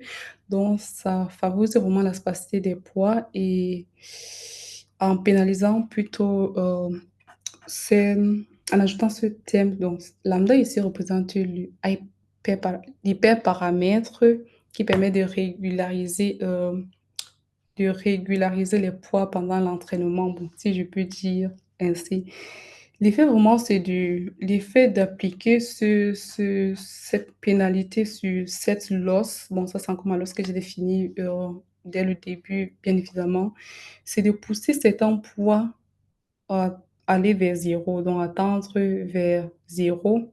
Et ce qui va rendre le modèle plus simple. Donc, ou bien tu peux juste peut-être le faire dans le cadre du genre, je sais pas trop si tu es en train de faire des feature selection, bon voilà. Et le choix du paramètre de régularisation aussi très, très, très important. Et pour le cas de L2, Ça permet de pénaliser les poids élevés et favoriser des poids petits, mais non nuls. Ceci veut dire quoi? Que bon, voilà, ça réduit des poids trop grands et rend petits, mais pas nuls les autres poids du modèle. Donc, le modèle devient plus stable car il est donné, bon, car je dirais, hein, on lui a donné une importance excessive à une certaine catégorie de variables qu'il faut utiliser pendant l'entraînement. Euh, Après cela, on a une autre technique qu'on appelle le drop out. Le principe du drop out se repose simplement sur le fait que voilà, pendant l'entraînement, tu peux choisir de façon aléatoire de supprimer ou désactiver certains neurones. Donc, il n'y aura pas du gradient pour mettre à jour ses poids et tout et tout. Donc, voilà. Comme je disais tout à l'heure, tu peux désactiver un certain nombre, tu peux fixer un taux. Généralement, ce qu'on fait, c'est que voilà, tu fixes peut-être 50% de tes neurones, tu les désactives pendant l'entraînement. C'est pas trop, 25% des neurones sont désactivés pendant l'entraînement. Et là, tu auras quelque chose comme ceci. Donc, initialement, tu as ça et après, te retrouves avec peut-être ce neurone qui est désactivé, ça, et peut-être les trois aussi qui sont désactivés pendant l'entraînement. Et ça vaut le coup quand on passe d'une itération à une autre, en fait. Après, il y a une autre technique que j'ai soulignée, c'est le early stopping. Et le early stopping, c'est juste une technique de régulation qui arrête l'entraînement du modèle dès l'apparition des signes du apprentissage. Comme je t'en ai dit tout à l'heure, le apprentissage, c'est quand tu vas regarder tes courbes et tu vas te rendre compte que, OK, initialement, quand tu étais au nombre d'itérations peut-être plus petit, et tu essaies de visualiser ta courbe de train et de validation pour te rassurer que voilà, est-ce que ta loss est en train de... Est-ce que tu es en train de réduire ta loss? Est-ce que tu es en train de minimiser ta loss et tout? Tu te rends compte que, ok, voilà, et oui, ce que tu as dans le training, c'est ça. Et ce que tu as dans la validation, c'est ça. Mais à un certain moment, les deux courbes vont commencer à diverger. Symptôme de quoi? Overfitting. Donc, tu vas dire, ok, du moment où tu te rends compte que l'écart entre les deux courbes est assez grand, tu peux arrêter l'entraînement du modèle. Donc, ça, c'est aussi vraiment beaucoup utilisé. Aussi, le early stopping pendant l'entraînement de leur modèle de, du deep learning. Bon, en ce qui concerne l'évaluation du deep learning, bon, juste noter quelques métriques couramment utilisées en fonction de la tâche. Donc, il y a des gens qui font vraiment les évaluations selon les jeux de données. Donc, voilà, quand tu as tes données, tu sais pas entraîne, validation et un test. Donc, validation, c'est juste le set qui permet d'ajuster les hyperparamètres. Je crois c'est Yaya qui vous a peut-être donné une section par rapport à ça, si je me trompe pas. Bon, et le train, c'est voilà, là où tu vas entraîner ton modèle. Le test, c'est évaluation finale. Donc, généralement, comme je disais, tu peux utiliser les fonctions de perte, des loss. Par exemple, pour la classification, c'est qu'on utilise généralement, c'est le cross entropy ou le MM loss. Pour la régression, tu peux utiliser le mean square error ou l'erreur quadratique moyenne, ou bien tu peux utiliser le mean absolute error et peut-être les autres tâches, je ne sais pas trop, ça dépend pour ceux qui travaillent sur des images, la segmentation notamment, comme moi, on utilisait ce qu'on appelle le DICE ou le IOLOS. D'autres métriques d'évaluation que j'ai pu noter pour la classification, bon, tu peux utiliser l'accuracy, la précision, le rappel F1 score. Bon, là, c'est pour la probabilité peut-être de classifier un pixel, que le modèle te prédise que voilà, ce pixel appartient à telle classe et que c'est vraiment vrai. Bon, je crois que j'ai mis les définitions de tout ça dans mon notebook pour la session pratique. C'est peut-être là que je vais essayer de vous expliquer un peu comment calculer ces trucs de accuracy, précision, rappel, F1 score. Et pour les méthodes de validation, il y a ceux qui font aussi des validations croisées. Donc voilà, ils ont les données, ils essaient de subdiviser en subsets, en plusieurs sets, en k-fold, en fait, c'est ce que je dis. Donc ils s'entraînent sur l'autre, ils valident sur l'autre, et ainsi de suite, ainsi de suite. Donc, ou bien tu veux juste regarder les courbes tout à l'heure, comme j'étais en train de regarder pour repérer peut-être les signes de surapprentissage, le modèle apprend moins, et ainsi de suite. Donc, tout dépend vraiment de la tâche que tu es en train d'effectuer et voilà, et tu choisis en fonction de celui-là. Et un grand problème qu'on a généralement dans les réseaux de neurones profonds, bon, j'ai choisi de vous en parler ce matin, c'est le problème de généralisation. Parce que ce qui arrive généralement, c'est que voilà, tu as ta donnée, tu l'entraînes sur cette base, donc tu entraînes ton modèle sur cette base de données. Et quand tu te fais le test sur une autre base de données, donc, et tu te rends compte que bon, peut-être tu as le apprentissage ou le sous-apprentissage. Donc, tu entraînes tes données, tu entraînes ton modèle, désolé, sur une base de données. Et quand tu testes sur des données qu'il n'a jamais vues, tu te rends compte que voilà, ton modèle de vie complètement. Ça, c'est quelque chose que, bon, voilà, généralement, on rencontre en majorité dans le deep learning. Et c'est aussi quelque chose que quand tu, voilà, quand tu veux peut-être entraîner ton réseau de neurones profond, il faut directement penser à ça. Et bon, comme je disais, voilà, il y a certaines personnes qui font des techniques. Ils ont proposé comme solution le chop up, le weight decay, l'augmentation des données et tout. Mais moi, en soi, tout ça dépend du, voilà, tout ça dépend. Tu peux peut-être appliquer le chop up, que ça marche, ou bien l'augmentation des données, ça marche, mais c'est très, très complexe. Parce que tout dépend du, voilà, prendre la nature des features de données. Donc là, je vais justement, puisque là, vous connaissez déjà presque tout, comment voilà, évaluer un modèle, comment détecter les signes, les signaux d'alarme, que, OK, il y a quelque chose qui ne va pas. Peut-être je suis en sur-apprentissage, je suis en sous-apprentissage, comment est-ce que je peux évaluer mon modèle, comment est-ce que je calcule mon gradient, comment est-ce que à chaque itération, les opérations se font, que ce soit la propagation avant ou bien la propagation arrière. J'ai jugé facile, ou bien le calcul des losses et tout, dans sa société de façon un peu ramassée, vite fait, l'entraînement d'un modèle du deep learning end-to-end, en fait. Pour ne pas juste rester dans les choses un peu trop abstraites et d'essayer de prendre un cas simple où voilà, je vous montre comment est-ce que on peut calculer vraiment ce fixed fois, mais juste pour une itération. Donc, je reprends encore mon réseau de tout à l'heure. Oui, Fanny, avant de Oui, passer à la pratique, je vais prendre des questions et tu vas répondre. Voilà. ok. Donc, on a quelques questions. Alors, voilà, on va débuter par, bon, il n'a pas mis son nom, mais c'est ce PC. Donc, du coup, peut-être ce PC va, va essayer d'écrire son nom. Mais la question est, est-ce qu'une représente, bon, peut-être il y a un problème voilà, d'écriture. Alors, est-ce qu'une représente 1 euro de traitement d'information et le poids du nombre de pixels, comment définir les paramètres du modèle? La question n'est pas bien écrite, mais je ne sais pas si tu as quelques éléments de réponse. Et je n'ai pas bien compris ta question, en fait. C'est ça le souci. Le début, c'est quoi? Elle n'est pas très bien rédigée. Donc, il dit en fait, ou elle, peut-être est-ce qu'une, c'est peut-être un mot qui manque. Voilà, c'est ça, il a modifié. Est-ce qu'une couche représente un réseau de traitement d'informations et le poids, le nombre de pixels? Est-ce Et qu'une... est-ce qu'une couche Oui. représente un réseau de traitement d'informations et est-ce que le poids, le nombre de pixels? Et comment définir les paramètres du modèle?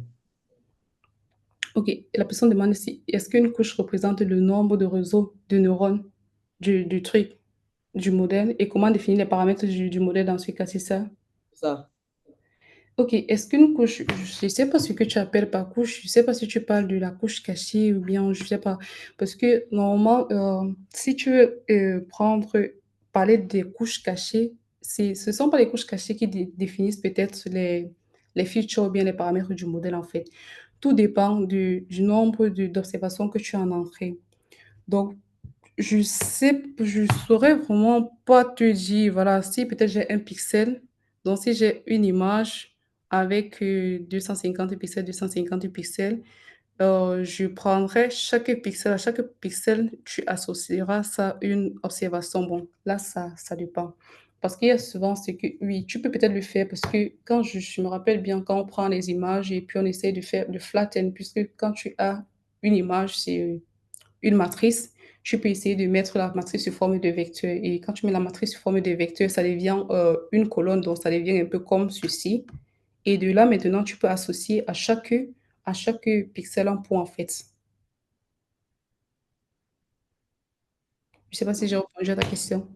Donc, peut-être qu'il va, s'il confirme, il va écrire, dans le cas contraire, il va peut-être essayer de repréciser sa question. Euh, Oui. ok, néanmoins, je vais prendre la question de Adèle. Ok, Adèle dit, bonjour, s'il vous plaît, comment fonctionne le momentum de l'optimiseur Adam? OK. Comment fonctionne le momentum de l'optimiseur Adam? OK. En ce qui concerne le momentum de l'optimiseur Adam, comme je l'ai dit tout à l'heure, ça consiste juste à s'appuyer sur des mises à jour antérieures. Donc, d'une itération à une autre, ça calcule le gradient et puis ça effectue la mise à jour du gradient sans toutefois oublier le gradient qu'il a calculé précédemment, en fait. Parce que, comme je disais, la différence entre ceci et le stochastique gradient dessin, c'est que pour lui, par exemple, le taux d'apprentissage est fixe. Par contre, le Adam utilise son momentum. Donc, ce n'est pas, pour lui, n'est pas fixé adaptatif en fonction de chaque itération, l'itération précédente qu'il a calculée et tout. Ok, donc c'est évidemment ça je pense que c'est le même ordre d'idée parce que il y a Tabet qui a également ajouté un supplément de réponse à ce que tu disais. Donc il a dit bonjour Adèle, dans Adams, le momentum agit comme une inertie. Au lieu de suivre uniquement la pente du moment, il garde une mémoire des gradients passés. Exactement. Ça évite évidemment ce que tu as dit, d'osciller et ça permet d'avancer plus vite dans la bonne direction. Donc, je crois que les deux réponses sont valables. Ensuite, Adèle poursuit avec une autre question en demandant pour les fonctions de perte dans la segmentation, que signifie IOU, loss? Merci. Ah, c'est intersection over the union. Intersection over the union, en fait, c'est une métrique que tu peux utiliser pour calculer l'intersection. Pour ceux qui font comment on appelle ça, la détection, oui, est-ce qu'ils appellent souvent le bounding box, tu essaies de calculer intersection over the union suivant les pixels de l'image, en fait. Bon, moi, perso, je fais la segmentation, mais j'utilise pas le intersection over the union, j'utilise plus le dice loss. Ok, parfait. Donc voilà, on n'a plus de questions dans le chat. Je vais regarder si quelqu'un a levé la main. Pas du tout. Parfait. Donc tu peux continuer. Merci, Fanny. Ok, je crois, est-ce que je suis à court du temps? Non, tu es dans les temps. Ta deuxième session, c'est justement la session pratique, c'est censé commencer enfin, 2 minutes déjà d'avance. Mais c'est bon. Oh, d'accord, je vais essayer de vite faire. Non, en fait, comme je disais tout à l'heure, pour faire mon cas pratique, je vais essayer de prendre ce réseau de neurones à deux couches cachées et voilà. Je vais juste, bon, ce ne sont que, en fait, je vais essayer de calculer la propagation avant et puis la propagation arrière en prenant juste des exemples concrets pour vous montrer. Bon. Si je pars de cette formule que je vous ai montrée tout à l'heure, quand on fait la propagation avant, tout ce qu'on retrouve à la fin, c'est justement X3. Et puis voilà, j'ai défini les entrées juste de façon voilà, aléatoire. Il ne faut pas trop s'attarder dessus. Je veux juste vous montrer comment est-ce que ça se calcule et tout. Donc, après, je définis mes paramètres de modèle. Je définis mon oméga qui est la matrice de 0 en moins en 1. Et puis, je définis mon biais en 0. Et après, j'ai ma fonction. Je dis, OK, je me dis en sortie de la première couche, qu'est-ce que j'ai? Je mets comme non-linéarité le relu. Et oméga 2, je prends également 1 moins 1, 3, 2, B2 qui donne 0, moins 1, et sigma 2 qui, je l'associe également au relu. Donc R3, voilà, c'est 2 moins 3, B1, c'est 1, et après je me dis, ok, voilà, je mets une identité à la fin. Alors, ce qui va se passer, c'est qu'à chaque fois, donc, je vais essayer de recalculer tout ceci. Donc, vu que j'ai oméga, j'ai tout ce qu'il faut. Bah, c'est évident de calculer ça. Donc, on peut faire, genre, ok, on peut faire le element wise entre oméga 1 et 0. Et voilà, tu obtiens. Donc, oméga 1 et 0, ça va te donner un truc du 4 moins 2, si tu calcules bien. Et après, tu reviens, tu dis, OK, voilà ton Z, puisque tu as le biais à la première couche qui est égal à 0, voilà, ça te donne un truc de 5, moins 2. Donc, après celui-là, à la sortie, qu'est-ce que j'ai? Comme je disais tout à l'heure, voilà, j'applique relu à la sortie. Donc, je fais maintenant le relu de Z1. Le relu va prendre quoi? Le masse entre 0 et 1. Et le masse entre, comme je disais tout à l'heure, relu, c'est masse de... Ça donne X si X est positif. Donc, masse entre 0 et 5, ça va me donner ça. Et le masse entre 0 et moins 2, ça va me donner 0. Parce que, voilà, X, c'est X positif et 0 otherwise. Et bon, je fais pareil sur la deuxième couche. Donc, à la sortie de la deuxième couche, c'est que je reste en 5, 0. Donc là, je suis quitté de 100, 0. Oh putain, je me trouve encore à 5, 0. Mais c'est pas grave. Donc, après, je continue, j'ai calculé mon X3. Mon X3, à la fin, ça va me donner en 11. Donc, si je fais bien mes calculs, à la fin, j'aurai ma prédiction qui me donne 11. Qu'est-ce qui se passe dans le cas voilà, la rétropropagation? Rétropropagation, donc, en prenant toutes les formules que je vous ai montrées tout à l'heure, donc je vais juste essayer d'appliquer de façon très rapide. Oh, je définis une losse, genre en demi du x3 mon y au carré. Et tout en sachant que ma vraie valeur ici, y c'est égal à 7. Oh, je sais déjà ce que j'ai calculé tout à l'heure comme prédiction. Ma prédiction m'a donné 11. Donc là, je peux venir, je dis, OK, la dérivée du loss par rapport à x3, voilà, ça me donne ceci. Et puis je remplace chacun par sa valeur. Donc j'ai déjà mon premier élément. Donc, j'ai déjà mon premier élément, comme je disais tout à l'heure, je me place en sortie et puis je sais du calculer le gradient jusqu'à ce que je retrouve encore l'entrée de mon réseau et puis je mets à jour les paramètres, les paramètres du modèle, les poids et les biais. Donc, j'ai déjà mon X3, quelque chose qui est bien et puis je sais de calculer mon Z3 en tenant compte de tout ce que je vous ai montré tout à l'heure. Donc voilà, mon Z3 c'est ça. Donc mon X3 ce sera la dérivée, pardon, sigma du Z3 qui n'est rien d'autre que Z3. Parce que quoi? Sigma en 3, j'ai défini comme identité. Je sais pas. Voilà, sigma en 3, j'ai donné sigma 3 identité. Donc ce qui fait que ici en sortie, voilà, j'ai mon X3 par rapport à Z qui n'est rien d'autre que 1. Et puis, je calcule maintenant le loss par rapport à la troisième couche. Mon loss par rapport à la troisième couche, c'est, voilà, je calcule la composée des gradients, ou bien la formule des gradients en chaîne, oui, ou bien la composée des fonctions, en fait. Ça va me donner un truc du dérivé de L par rapport à X3 qui voilà, dérivé de X3 par rapport à Z3 qui va me donner un truc de 4 fois 1 et qui va me donner 4. Donc, ma loss, à la sortie, j'ai 4. Et puis, je continue et j'essaie de calculer maintenant les poids en sortie. Donc, par rapport, voilà, je prends toujours mon L du dérivé par rapport au premier paramètre de la sortie qui est oméga 3.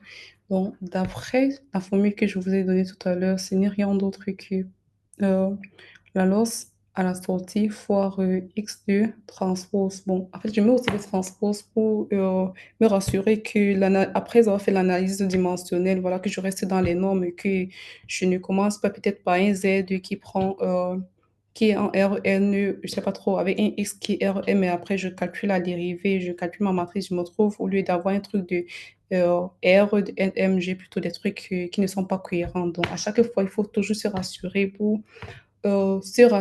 de faire l'analyse dimensionnelle pour ne pas se tromper de l'appartenance de ton gradient que tu es en train de calculer, si je peux dire ainsi.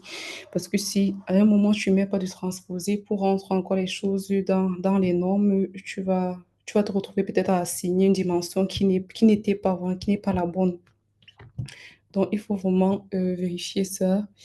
C'est ça, je fais presque la même chose ici. Puis, je dérive ma fonction du réélu et ça me donne des trucs similaires. Bon, je vais juste peut-être survoler et voilà, en répétant le même processus jusqu'à la fin, je me retrouve avec voilà, dérivé de L de l'os par rapport au oméga 1 qui va me donner la matrice U 0, moins 1, x 0. Et maintenant, la dérivée de BL par rapport à ceci qui est mon loss par rapport Alors, ma première couche cachée va me donner un truc de 8, 0. Et là, maintenant, je pourrais maintenant, vu que j'ai mes losses, je peux maintenant, en utilisant la fonction des gradients, tout en bien définissant mon learning rate, mettre à jour mes poids. Et là, je recommence maintenant d'autres itérations. Peut-être si j'étais en train de faire i égale à 1, et maintenant je continue maintenant à i égale à 2 avec ces nouveaux paramètres que je viens de mettre à jour à, à partir du gradient que je vous ai montré, la distance du gradient que je vous ai montré, que Anne a pris le soin de bien vous expliquer ça hier. Bon, là, et le processus recommence jusqu'à ce que tu termines le nombre d'itérations que tu t'étais fixé. Donc, voilà, à la fin, voilà, là, on vient de prendre juste un exemple, voilà, calculer end-to-end, comment est-ce on fait, effectue la mise à jour en temps réel d'un réseau de neurones à deux couches cachées. Et après, comme je disais, vous bloquez juste. Après, j'ai décidé de mettre dans ma présentation puisque depuis là, je n'ai pas que voilà, du perceptron et tout. Je n'ai pas encore peut-être parlé d'autres, d'autres exemples du deep learning, des réseaux de neurones profonds. Donc, ce qu'on rencontre aussi, généralement, ce sont les réseaux de neurones convolutifs, genre, on fait Convolutional Neural Network, les CNN, beaucoup sont peut-être très familiers par rapport. Beaucoup utilisent aussi également, peut-être parmi vous, oui, je suppose. Ça permet surtout de faire l'extraction des motifs, donc peut-être des bords, des textures, des formes et tout. Généralement appliqué dans des tâches telles que la classification, la détection des objets, la segmentation, la connaissance des caractères. Et si vous partez peut-être, je ne sais pas trop, vous faites un petit Google, vous allez vous rendre compte qu'il y en a plein de modèles de CNN en ligne, les ResNet, les FisherNet, VNet et tout. Donc, ils sont pleins et il y a aussi beaucoup qui sont déjà pré-entraînés, prêts à l'utilisation. Là, je ne vais pas vraiment entrer en profondeur de tout ce qui se passe dans les Convolutional Neural Networks. Bon, ça, c'est juste une architecture simple pour ceux qui sont intéressés. Et après, j'ai noté les réseaux de neurones récurrents, les Recurrent Neural Networks, qui sont conçus pour le traitement de données séquentielles et généralement appliqués dans le cas du langage naturel, le traitement du signal, les prévisions temporelles, et ça a beaucoup de variants comme du LSTM, Long Short Term Memory, qui gère les dépendances. En fait, j'ai mis longue, mais pas si longue, parce qu'après aussi, il y a des modèles avec l'attention voilà, qui arrivent vraiment à bien gérer ces dépendances mieux que les LSTM. Donc, après, on a encore les Get Relu Units qui gèrent aussi comme les LSTM. Bon, voilà, c'est juste une architecture du LSTM que j'ai mis dans la présentation. Après aussi, on a les auto-encodeurs. Les auto-encodeurs, généralement, ils sont utilisés pour le débruitage d'images ou des signaux, la détection d'anomalies ou la réduction de dimensions. Et comme variant, on a les variational auto-encodeurs, les données auto-encodeurs, comme je disais tout à l'heure, ils sont utilisés vraiment pour le débruiter des images ou bien appliquer les la réduction de dimension à travers son bottleneck qu'il y a ici. Bon, parce que voilà, tu prends un encodeur, c'est une architecture un peu complexe dans l'entrée. Tu as un encodeur, tu encodes ton information sur un espace latent, donc très compressé. Donc, ça qui permet souvent d'utiliser comme euh, dans le cas de la réduction des dimensions, si la sortie, voilà, le décodeur est un peu simplifié juste à une seule couche. Et après, tu décodes ton information et puis tu fais la restauration. Il y a également les transformers que voilà, beaucoup en parlent aujourd'hui, beaucoup utilisent, voilà, qui sont basés sur le mécanisme d'attention. Je pense que vous êtes un peu familier. Donc, ils ont remplacé les RNet, comme je disais tout à l'heure, voilà, avec leur dépendance séquentielle qui est un peu plus longue par rapport à ce que la récurrence la récurrence que le RN fait pour les images. Ça dépend. Donc, comme exemple, j'ai noté les BERT, les GPT, les Vision Transformer, et après, il y a aussi une autre variété, les Generative Adversarial Neural Network, que, voilà, qui sont les 2 réseaux générateurs qui produisent les données synthétiques. Il y a le discriminateur. Bon, c'est vraiment des choses qui, voilà, si vous êtes intéressé, vous pouvez aller fouiller, patrouiller. Bon, pour ceux qui sont intéressés. Donc, en conclusion, vraiment, je conclus en disant que, voilà, en me basant sur ce principe qui est du théorème d'approximation universelle qui dit qu'on percevra une seule couche cachée avec un nombre grand mais fini de neurones peut approximer toute fonction mesurable. Donc, ce théorème garantit que théoriquement, un réseau simple suffit pour résoudre tout problème classique d'apprentissage.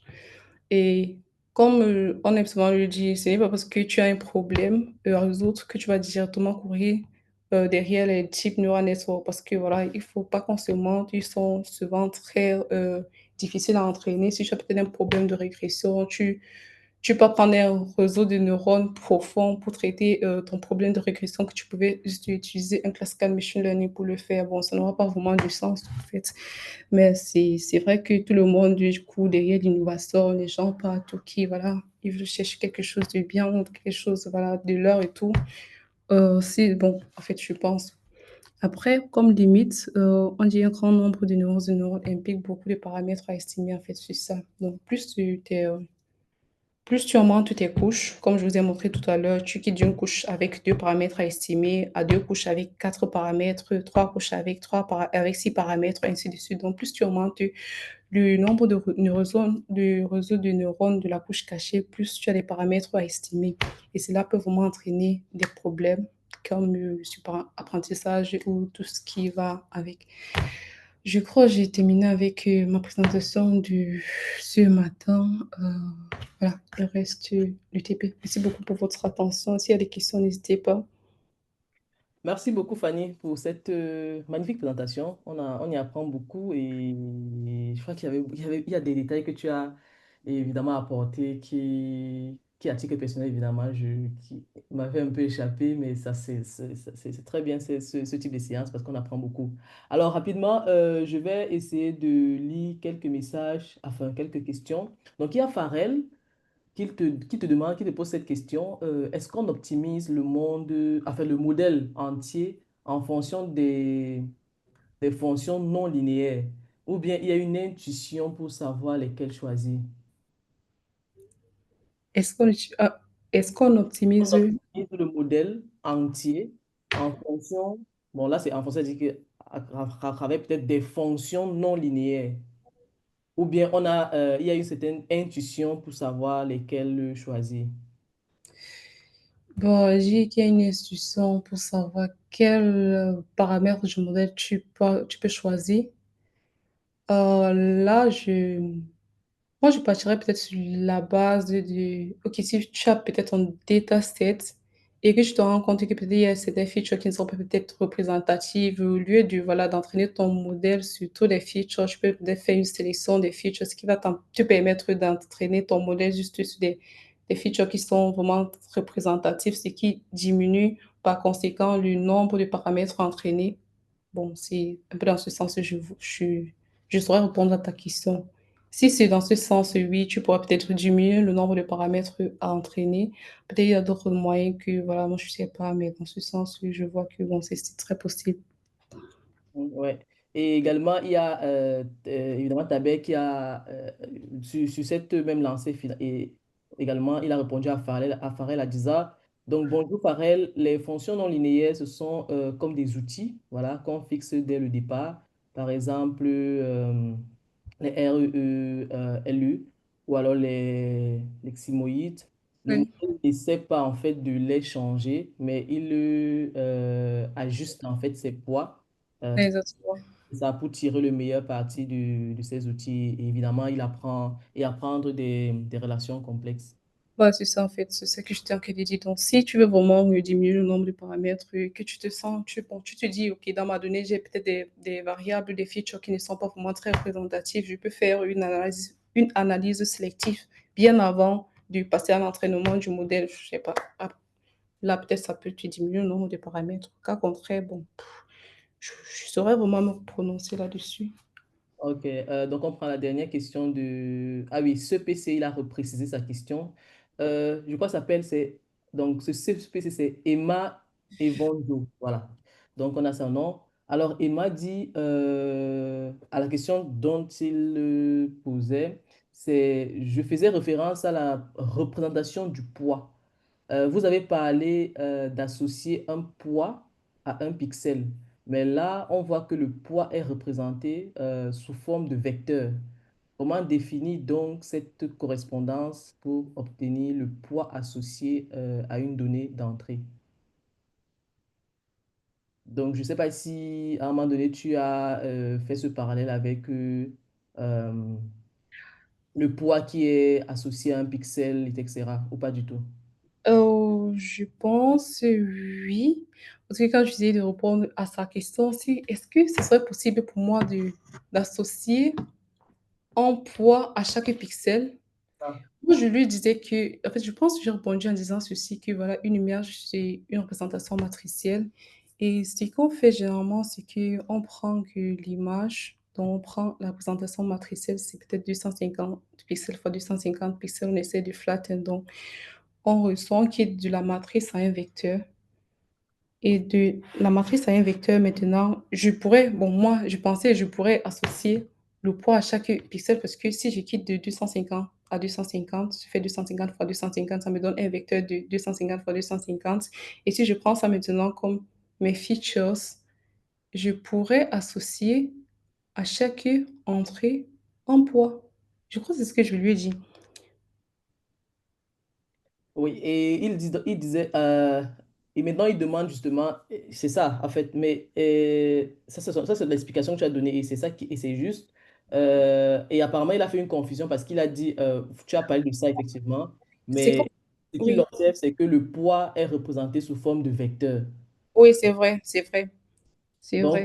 comment donc définir en fait dans cette correspondance en fait pour obtenir le poids associé à une donnée d'entrée?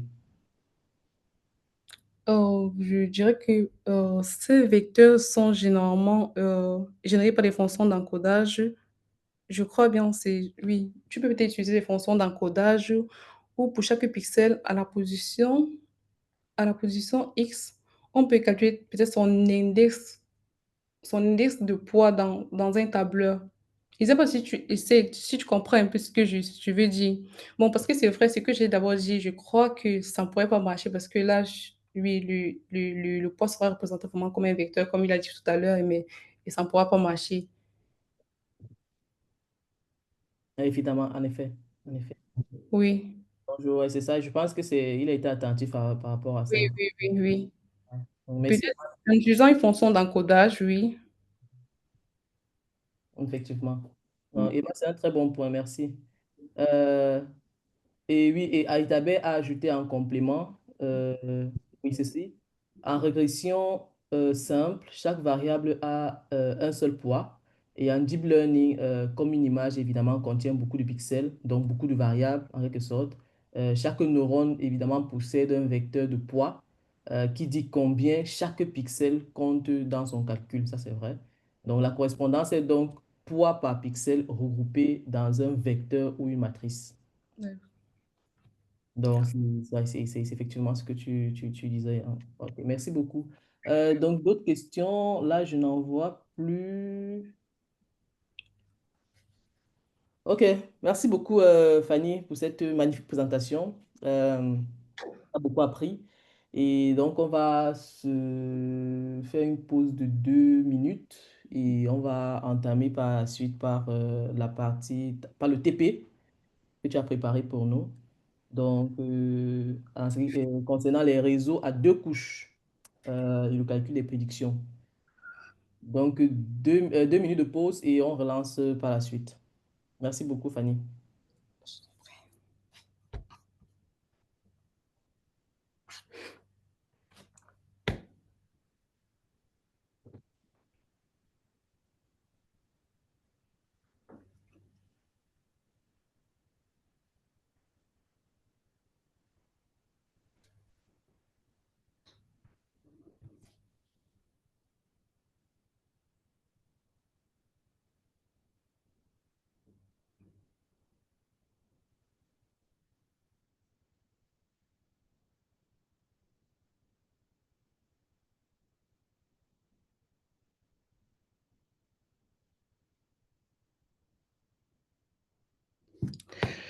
Oh, putain, excuse-moi, je fais ces choses aussi.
Ok, donc nous sommes donc de retour. Euh, je ne sais pas si Fanny est de retour déjà.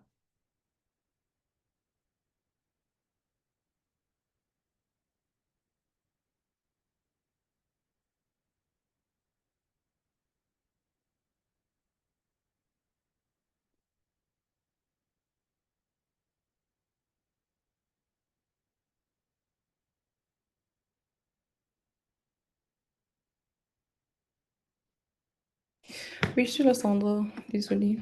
Ok, d'accord, donc on reprend quand tu veux. Ok. Donc, alors pour cette deuxième phase, c'est la phase pratique. Donc, l'initiation au réseau de neurones profonds. Donc, Fanny va euh, nous expliquer en détail euh, qu'elle a préparé son notebook. Et ça, c'est également très intéressant à suivre pour pouvoir plus tard implémenter exactement comme elle dans le cadre des travaux individuels. Donc, Fanny, tu as la parole. D'accord, merci beaucoup, Sandra. Euh, Voilà, pour la section pratique, j'ai essayé de faire un réseau de neurones simple pour la classification des chiffres manuscrits. Donc, j'ai utilisé le MNIST dataset pour le MNIST data and writing digit en utilisant le réseau de neurones le plus simple. Donc, initialement, je prends peut-être une couche et je construis mon réseau end-to-end et j'essaie de print les métriques d'évaluation, que ce soit peut-être les loss ou c'est peut-être les F1 score ou bien les confusion métriques.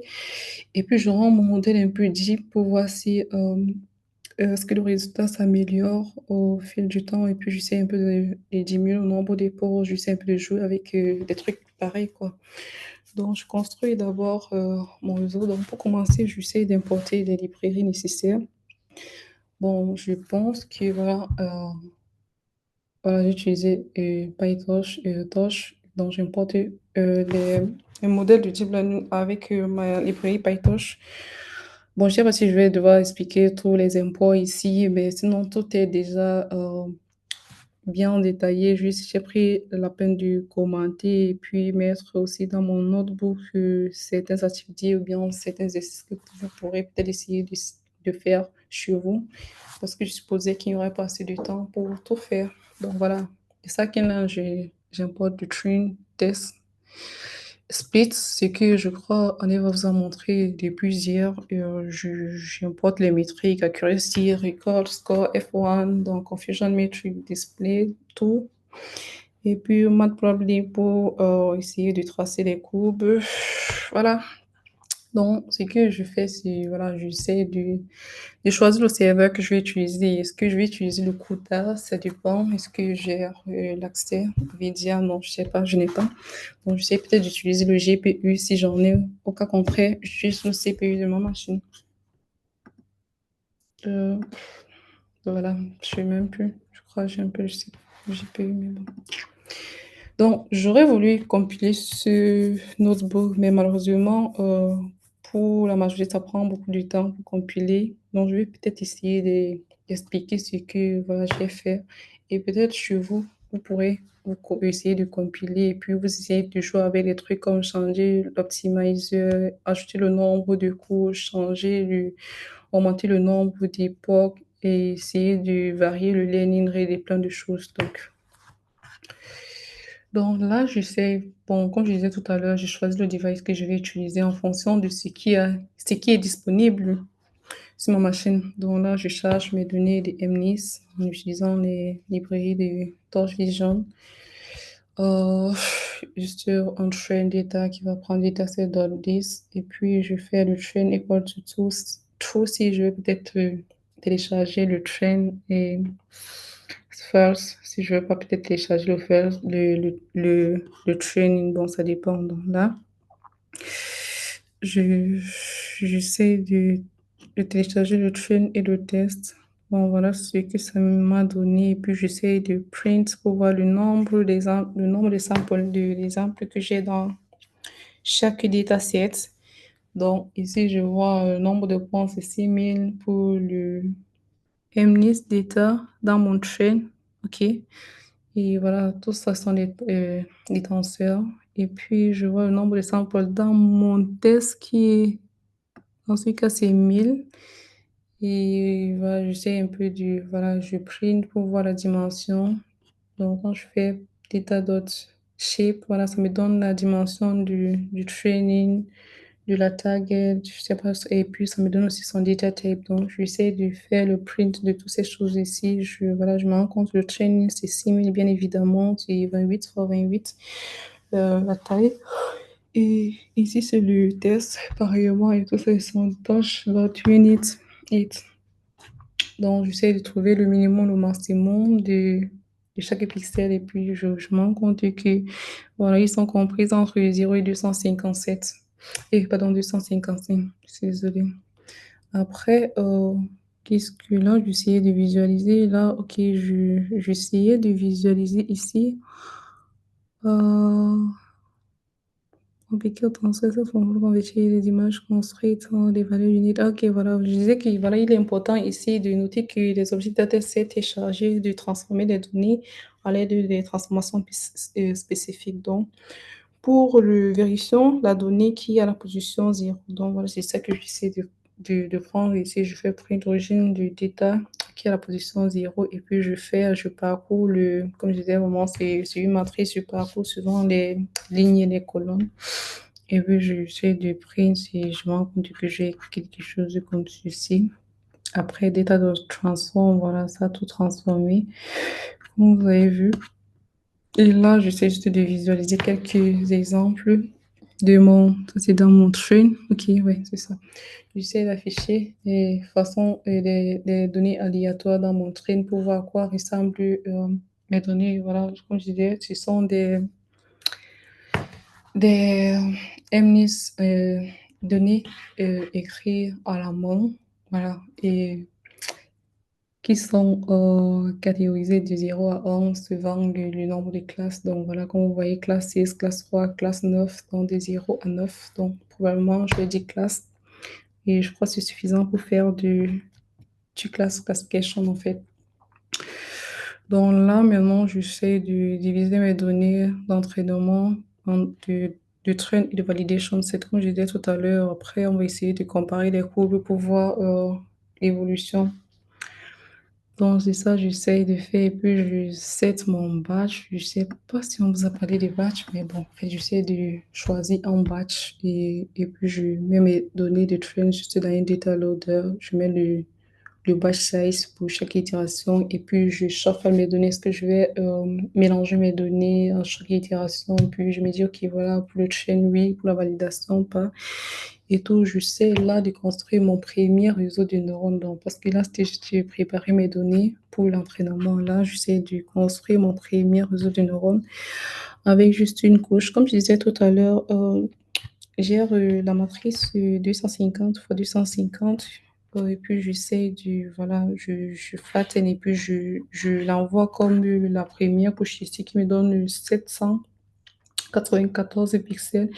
Et ce que j'ai en sortie, c'est généralement ce que je mets ici. Donc, entrée, sortie. Et la sortie de mon réseau, c'est quoi? C'est le nombre de classes que j'ai dans mon dataset. Et pour mon cas, comme je disais, ce sont des nombres classés, des chiffres de 0 à 9. Donc, ça fait 10 classes. Je définis mon modèle comme suite. Et puis, euh, forward, dans mon forward, je vais calculer tout fit mon modèle et puis je calcule tout ce qui va avec. Donc voilà, je définis mon batch qui est égal à ceci. Et puis je mets ma fonction output, juste une fonction linéaire et puis je fais ma structure. Donc là, je continue encore à print mes données pour essayer de visualiser cette fois-ci. Puis la donnée qui est à la position 0. Bon, ça me donne un truc de ce genre. Voilà, je peux essayer aussi de visualiser les weights et les bias. Bon, ça c'est si tu veux, mais sinon c'est pas trop. Comme je disais tout à l'heure, bon là, je vais faire mon loss et le loss dans ce cas, vu que je suis dans un problème de classification, c'est le cross entropy loss selon le nombre de classes. Bon, voilà, ça va calculer la valeur, le cross entropie entre la valeur que je gère et la valeur qui est vraie de log de la valeur prédite. Bon, là, vous pouvez essayer de checker toutes ces choses en ligne si vous voulez plus vous instruire par rapport. Et F de cross entropy loss, c'est juste pour appeler parce que là, c'est une fonction, c'est une librairie déjà codée. Donc, moi, je ne vais pas coder ça from scratch, c'est déjà là. Donc, je l'appelle juste une fonction et puis voilà, mon optimiseur, là, je vais pas utiliser Adam. Donc, c'est ça que je disais tout à l'heure. Vous pouvez peut-être changer, utiliser Adam pour voir ce que ça donne vers la fin. Utiliser, je sais pas trop, en fait, n'importe quel optimiseur. Bon, là, moi, j'ai utilisé RMS Pro. Pour mon cas, là, je définis mon learning rate à 0,01. Et puis, je fais mon modèle, je prends mon modèle, je le mets dans mon device, dans mon serveur. Et là, quand je mets mon modèle dans mon device, dans mon serveur, je peux peut-être faire mon entraînement et puis je passe à l'inférence. Oh, c'est quand même long et vous pouvez peut-être regarder ça après. Bon, je vais juste te montrer quelques... Là, ok, ici, j'ai essayé un peu de jouer avec le nombre de ports après avoir défini tout mon modèle et tout. Voilà, je définis tout. J'essaie un peu de jouer avec le nombre d'époques. Je mets peut-être en... Le nombre d'époques est égal à... Le nombre d'itérations, désolé, est égal à ça. Et puis, j'entraîne mon modèle. À la fin, j'essaie un peu de visualiser mes losses. Voilà ce que ça me donne. Je me dis, ok, voilà, mon modèle n'a pas peut-être eu le temps de beaucoup apprendre de ces données, donc je pourrais peut-être essayer d'ajouter, je sais pas trop, d'augmenter le nombre de pas ou bien d'augmenter le nombre de couches. Donc, en fonction du... Vous pouvez essayer de rendre le modèle encore plus deep ou bien, je sais pas trop, augmenter le nombre d'époques pour entraîner davantage. Bon, comme je disais tout à l'heure, tous ces métriques que j'ai mentionnées pendant mon cours concernant la classification, j'ai pris le soin de voilà, remettre les formules mathématiques, comment est-ce qu'ils sont calculés, qu'est-ce que signifie est trop positif, trop négatif, false positif, false négatif, en fait. Donc, vous pourrez peut-être essayer de chercher ça en ligne dans le cas du besoin. Et là, j'essaie de faire, euh, là, j'essaie d'afficher la matrice de confusion pour mon premier modèle. Bon, ça semble quand même être bien, mais bon, après, c'est pas si wow que ça. Donc, je continue, je définis mon second modèle où OK, au lieu de mettre juste une couche, voilà, je sais, OK, je définis beaucoup de fonctions linéaires. Donc, deux fonctions linéaires, ça peut être deux, trois, et puis je sais de répéter la même chose. Euh, je crois, les résultats sont là. Bah, c'est pas toujours bon. Là, c'est ça que je disais tout à l'heure. J'ai pas eu le temps de vraiment compiler jusqu'à obtenir un très bon modèle parce que, désolée, j'étais un peu en déplacement et la connexion me dérangeait un peu. Bon, et puis, c'était un peu très compliqué. Donc, vous pouvez essayer de jouer avec les paramètres, ce qui suit. Si vous augmentez le nombre d'époques et puis vous rendrez peut-être votre modèle plus deep et puis vous compilez pour longtemps parce que là, ça me prenait un peu plus de temps pour compiler.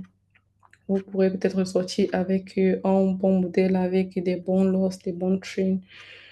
Donc, à la fin, vous pouvez essayer également de jouer avec, parce que là, j'utilise juste des modèles linéaires. Vous pouvez essayer également de faire cette classification avec les Convolution Neural Network. Bon.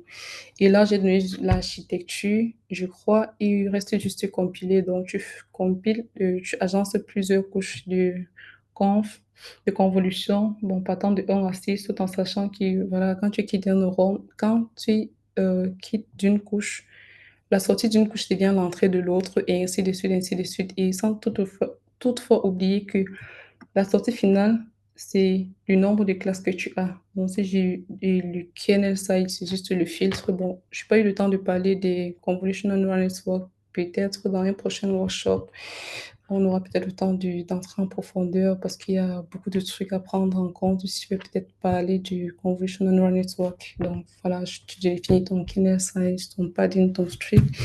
Et là, juste tu définis ceci de façon très simple et pour comme architecture que vous pouvez également essayer de compiler étant chez vous. Je crois, oui, ça compile end-to-end. Et puis tu appelles ton modèle, tu mets dans le device, tu répètes le même processus. Bon, c'est que tu répètes les mêmes choses que je viens juste de citer plus haut.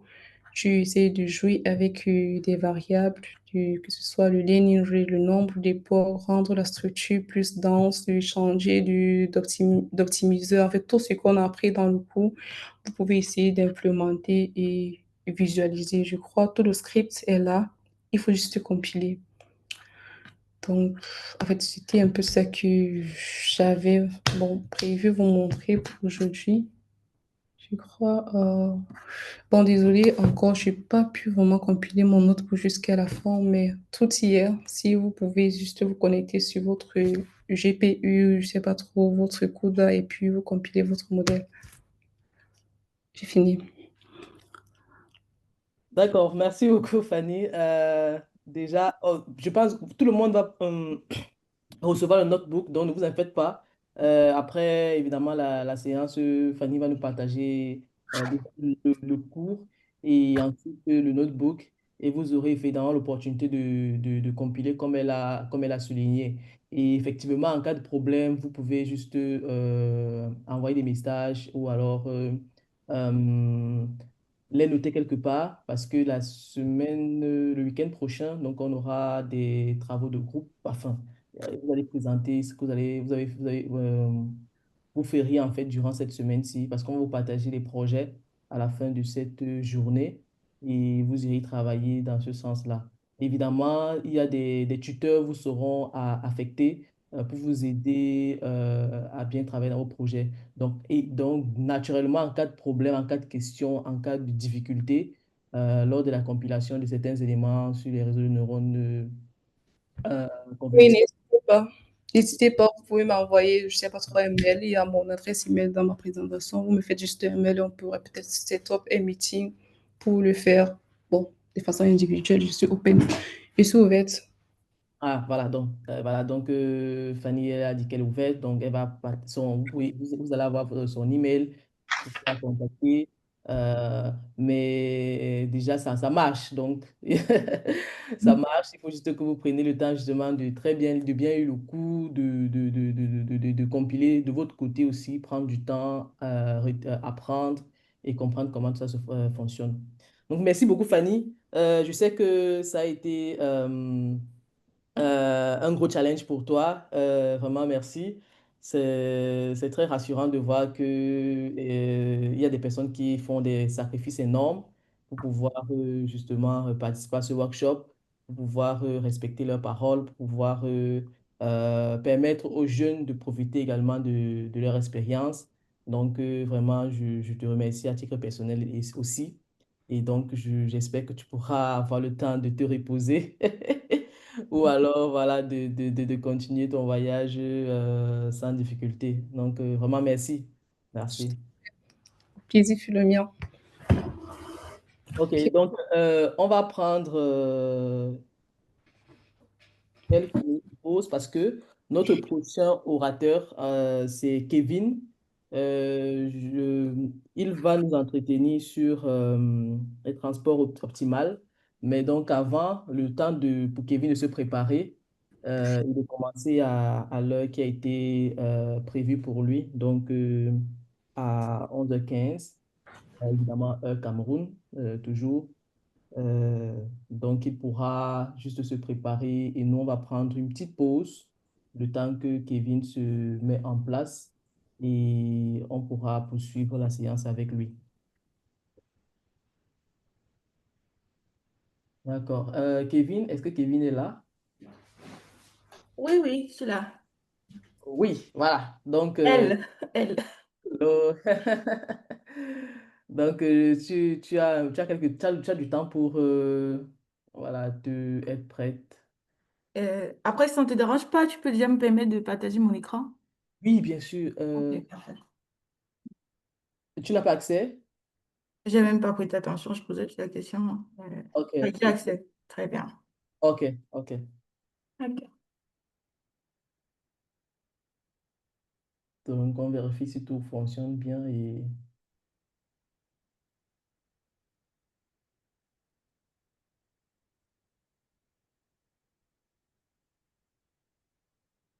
Je pense qu'on est là. Ouais, c'est parfait. OK. Donc, on va respecter ton timing. Donc, on va attendre une dizaine de minutes avant de commencer. Sans souci. Après, j'ai oublié comment est-ce que je fais pour partager mon beamer. Alors, Ok. Je fais ça comment? on va cliquer sur... Ok, après, ça, c'est un ordinateur Windows avec Adobe. ah C'est ouais, Tu facile, peux faire un donc. contrôle L. c'est différent de Ah, ok.